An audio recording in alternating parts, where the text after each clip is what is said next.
LC Suraj Revanna ವಿರುದ್ಧ ಅನೈಸರ್ಗಿಕ ಲೈಂಗಿಕ ದೌರ್ಜನ್ಯ ಆರೋಪ. ಇದುವರೆಗೆ ಯಾವುದೇ ದೂರು ಬಂದಿಲ್ಲ. ಓಕೆ, ಗೃಹ ಸಚಿವರ ಮಾತಿರಬೇಕಿದು. ಇದುವರೆಗೆ ಯಾವುದೇ ದೂರು ಬಂದಿಲ್ಲ ಅಂತಕ್ಕಂಥದ್ದು. ದೂರು ಬಂದರೆ ಪರಿಶೀಲಿಸಿ ಕ್ರಮ ಕೈಗೊಳ್ತೀವಿ ಅಂತ ಗೃಹ ಸಚಿವ ಪರಮೇಶ್ವರ್ ಅವರು ಹೇಳಿದ್ದಾರೆ. ಬಟ್ ಅವರು ಡಿಜಿ ಐಜಿಪಿಗೆ ನೇರವಾಗಿ ಆ ಸಂತ್ರಸ್ತ ಪತ್ರವನ್ನು ಬರೆದಿದ್ದಾನೆ, ದೂರನ್ನು ಕೊಟ್ಟಿದ್ದಾರೆ ಅಂತ. ಬಟ್ ಅದು ಗೃಹ ಸಚಿವರ ಗಮನಕ್ಕೆ ಬಂದಿಲ್ವಾ? ಇರೋ ಮಾಹಿತಿಯ ಪ್ರಕಾರ ನೇರವಾಗಿ ಸಂತ್ರಸ್ತ ಪೊಲೀಸ್ ಮಹಾನಿರ್ದೇಶಕರಿಗೆ ಪತ್ರದ ಮುಖಾಂತರ ಕಂಪ್ಲೇಂಟ್ ಕೊಟ್ಟಿದ್ದಾರೆ ಅಂತ. ಬಟ್ ಅದು ಕಂಪ್ಲೇಂಟ್ ರಿಜಿಸ್ಟರ್ ಆಗಿ FIR ಆಗಿದೆಯಾ, ಅದು ಗೃಹ ಸಚಿವರ ಗಮನಕ್ಕೆ ಬಂದಿದೆಯಾ? ಅವ್ರು ಹೇಳೋ ಪ್ರಕಾರ ಇಲ್ಲಿ ತನಕ ಯಾವ ದೂರು ಬಂದಿಲ್ಲ. ಬಂದರೆ ಅದನ್ನು ಪರಿಶೀಲಿಸಿ ನಾವು ಕ್ರಮ ತಗೊಳ್ತೀವಿ ಅಂತ ಹೇಳಿದ್ದಾರೆ. ಯಾವುದು ಕಂಪ್ಲೇಂಟ್ಸು ಹಾಸನ ಜಿಲ್ಲೆನಲ್ಲಾಗಲಿ ಅಥವಾ ಬೆಂಗಳೂರಿನಲ್ಲಾಗಲಿ ಯಾವುದು ಕಂಪ್ಲೇಂಟ್ ಬಂದಿಲ್ಲ. ಅಧಿಕೃತವಾಗಿ ಯಾವುದೇ ಪೊಲೀಸ್ ಸ್ಟೇಷನಲ್ಲಿ ಇಲ್ಲಿವರೆಗೂ ಕಂಪ್ಲೇಂಟ್ ಲಾಡ್ಜ್ ಆಗಿಲ್ಲ. ಕಂಪ್ಲೇಂಟ್ ಬಂದ ಮೇಲೆ ಅದನ್ನು ಕ್ರಮ ತಗೊಳ್ತೀವಿ. ಅದೇ ಇನ್ನೂ ಯಾವುದು ಕಂಪ್ಲೇಂಟ್ಸು ಹಾಸನ ಜಿಲ್ಲೆನಲ್ಲಾಗಲಿ ಅಥವಾ ಬೆಂಗಳೂರಿನಲ್ಲಾಗಲಿ ಯಾವುದು ಕಂಪ್ಲೇಂಟ್ ಬಂದಿಲ್ಲ. ಅಧಿಕೃತವಾಗಿ ಯಾವುದೇ ಪೊಲೀಸ್ ಸ್ಟೇಷನಲ್ಲಿ ಇಲ್ಲಿವರೆಗೂ ಕಂಪ್ಲೇಂಟ್ ಲಾಡ್ಜ್ ಆಗಿಲ್ಲ. ಕಂಪ್ಲೇಂಟ್ ಬಂದ ಮೇಲೆ ಅದನ್ನು ಕ್ರಮ ತಗೊಳ್ತೀವಿ.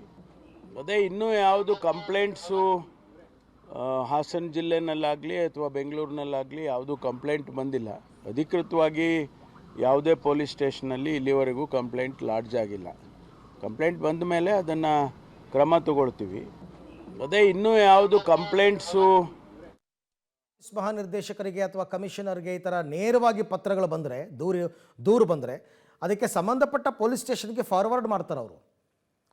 ಆ ಸಂಬಂಧಪಟ್ಟ ಪೊಲೀಸ್ ಸ್ಟೇಷನ್ ಅಂದರೆ ಈಗ ಹೊಳೆನರಸೀಪುರ ಪೊಲೀಸ್ ಸ್ಟೇಷನ್ಗೆ ಸಂಬಂಧಪಟ್ಟಿದ್ರೆ ಅಲ್ಲಿಗೆ ಕಳಿಸ್ತಾರೆ. ಅಲ್ಲಿ ಕಂಪ್ಲೇಂಟ್ ಲಾಡ್ಜ್ ಆಗುತ್ತೆ, ದೂರ ಆಗುತ್ತೆ, FIR ಆಗುತ್ತೆ.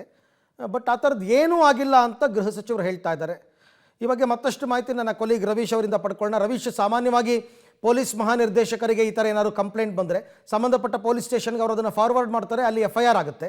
ಬಟ್ ಆ ಥರ ಏನೂ ಆಗೇ ಇಲ್ಲ ಅಂತಾರೆ ಗೃಹ ಸಚಿವರು.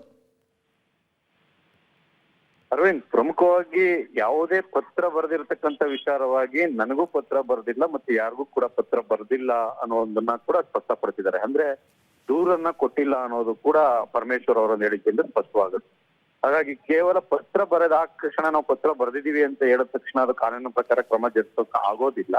ಹಾಗಾಗಿ ಪತ್ರ ಬರೆದಿದ್ರು ಕೂಡ ದೂರನ್ನ ಕೂಡ ಕೊಡ್ಬೇಕಾಗತ್ತೆ. ಯಾವುದೇ ಠಾಣೆಗಳಲ್ಲಿ ಎರಡು ಕಡೆಯಿಂದಲೂ ಕೂಡ ಒಂದ್ ರೀತಿಯಲ್ಲಿ ಅಂದ್ರೆ ಸೂರಜ್ ರೇವಣ್ಣ ಕಡೆಯಿಂದ ಆಗಿರ್ಬೋದು ಅಥವಾ ದೂರುದಾರನ ಕಡೆಯಿಂದ ಆಗಿರ್ಬೋದು ಯಾವುದೇ ರೀತಿಯ ದೂರು ಬಂದಿಲ್ಲ ಅಂತ ಕೂಡ ಸ್ಪಷ್ಟಪಡಿಸಿದ್ದಾರೆ. ಆದ್ರೆ ಸೂರಜ್ ರೇವಣ್ಣ ಪರ ಶಿವಕುಮಾರ್ ಎಂಬಾತ ಆ ಒಂದು ದೂರನ್ನ ಕೊಟ್ಟಿದ್ದಾರೆ. ಹಾಗಾಗಿ ತನಿಖೆ ನಡೆಯುತ್ತೆ, ತನಿಖೆಯ ಸಾಧ್ಯತೆಗಳ ಬಗ್ಗೆ ಕೂಡ ಚರ್ಚೆ ಆಗ್ತಾ ಇದೆ ಅಂತ ಕೂಡ ಹೇಳಿದ್ರು. ಅದ್ರ ಜೊತೆಗೆ ದೂರು ಕೊಟ್ಟ ತಕ್ಷಣ ಕಾನೂನಿನ ಪ್ರಕಾರ ಏನೆಲ್ಲ ಕ್ರಮಗಳನ್ನು ಜರುಗಿಸ್ಬೇಕು ಆ ಒಂದು ಕಾನೂನು ಪ್ರಕಾರ ಕ್ರಮವನ್ನು ಕೂಡ ಜರುಗಿಸ್ತೇವೆ. ಅದ್ರ ಜೊತೆಗೆ CID ಕೊಡೋದ್ರ ಬಗ್ಗೆ ಕೂಡ ಆ ನಂತರದ ಬೆಳವಣಿಗೆಗಳ ನಂತರ ಅದು ತೀರ್ಮಾನ ಮಾಡ್ತೇವೆ ಅಂತ ಕೂಡ ಸ್ಪಷ್ಟಪಡಿಸಿದ್ದಾರೆ. ಹಾಗಾಗಿ ಇಲ್ಲಿ ತನಕವೂ ಕೂಡ ಯಾವುದೇ ರೀತಿಯ ದೂರು ಎರಡು ಕಡೆಯಿಂದ ಬರದೇ ಇರತಕ್ಕಂತ ಕಾರಣಗಳಿಗೋಸ್ಕರವಾಗಿ ಆ ಒಂದು ತನಿಖೆ ಚುರುಕುಗೊಳ್ತಾ ಇಲ್ಲ. ಹಾಗಾಗಿ ಮುಂದಿನ ಕ್ರಮವನ್ನು ವಹಿಸೋದ್ರ ಬಗ್ಗೆ ಸೂಚನೆ ಕೊಟ್ಟಿದ್ದೇವೆ ಅಂತ ಸ್ಪಷ್ಟಪಡಿಸಿದ್ದಾರೆ. ರವೀಶ್, ಥ್ಯಾಂಕ್ ಯು ತಮ್ಮೆಲ್ಲ ಮಾಹಿತಿಗಾಗಿ. ಧನ್ಯವಾದ.